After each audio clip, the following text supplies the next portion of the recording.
আজকে আপনাদের কাছে আমার অনুরোধ, হিন্দু ভাইদের প্রতি, মুসলমান ভাইদের প্রতি, খ্রিস্টান ভাইদের প্রতি, আপনার বৌদ্ধ ভাইদের প্রতি, বোনদের প্রতি, যে আসুন আমরা নিজের মধ্যে কোনো বিভাজন সৃষ্টি না করি, আমরা সবাই এক হই, একটা লক্ষ্যে যে আমাদের দেশটাকে আমরা গড়ে তুলব, শান্তি প্রতিষ্ঠা করব, ওইখানে গণতন্ত্র প্রতিষ্ঠা করব।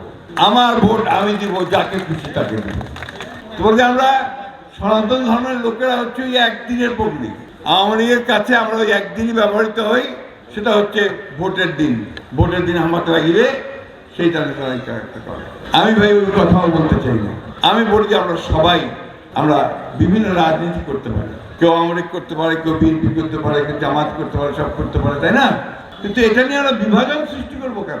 এই আওয়ামী লীগ সরকারের কারণে মামলা মোকদ্দমা দিয়ে জর্জরিত করেছে, আমাদের ছেলেপেলেদের জেলে দিয়েছে, অসংখ্য ছেলেপেলে আমাদের সব জেলে গেছে মিথ্যা মামলায়, পালায় বেড়েছে কান্দর বাড়ি।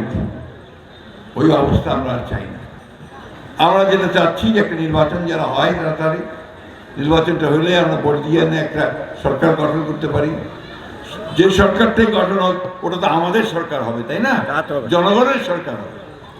আমরা আমাদের সুখ দুঃখের কথাগুলো তাদেরকে বলতে পারবো, তারা আমাদেরকে সাহায্য করবে।